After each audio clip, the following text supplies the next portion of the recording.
नमस्कार दोस्तों, जय जोहार। मैं कौशल तिवारी और बिहनिया संझा में आपका स्वागत है।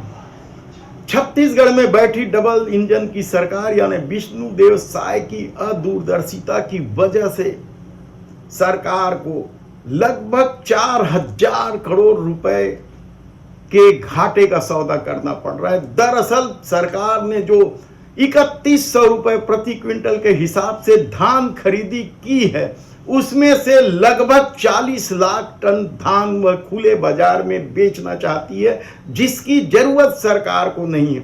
और इसके तहत डिजिटल प्लेटफॉर्म पर नीलामी करने वाली कंपनी अब सरकार को नहीं मिल रही है। इसके लिए बकायदा सरकारी विपणन संघ ने टेंडर जारी किया था और पहली बार जारी की गई टेंडर में केवल 2 कंपनियों ने हिस्सा लिया था, लेकिन नियम कहता है कि कम से कम 3 कंपनी चाहिए और इसलिए विपणन संघ को अब दूसरी बार टेंडर जारी करना पड़ रहा है।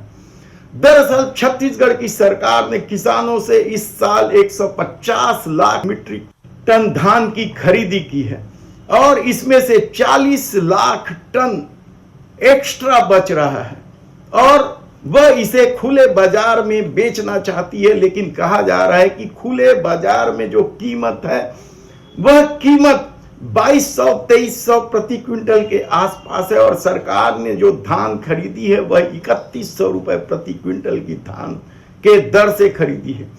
ऐसे में खरीदी गई कीमत से धान बिक पाना बेहद मुश्किल है और यदि 2200-2300 के हिसाब से धान बेची जाएगी तो प्रति क्विंटल 800 या 900 रुपए का घाटा होगा और यदि 40 लाख टन धान बेची जानी है तो फिर यह घाटा 4,000 करोड़ रुपए से बढ़ सकता है। ऐसा नहीं है कि छत्तीसगढ़ में इस तरीके से डिजिटल नीलामी पहली बार हो रहा है। इससे पहले भी भूपेश सरकार ने 2020 में डिजिटल नीलामी की थी और उसे तब नेशनल स्टॉक एक्सचेंज की प्रमोटेड कंपनी NEML ने खरीदी की थी।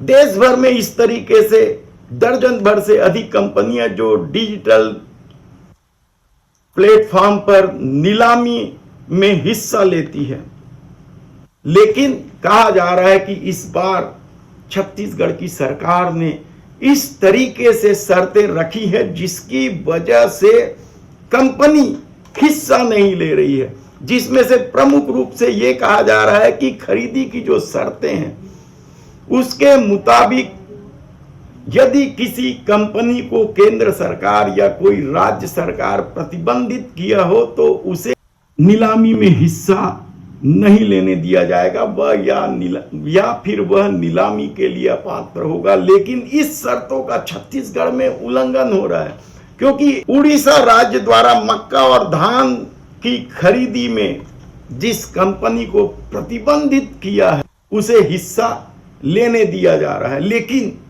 एक और शर्त जो कंपनियों को नीलामी में हिस्सा लेने से रोकती है और वह है सरकार केवल 5 लाख टन मीट्रिक टन बिक्री का टर्नओवर वाली कंपनी को पात्र कहती है।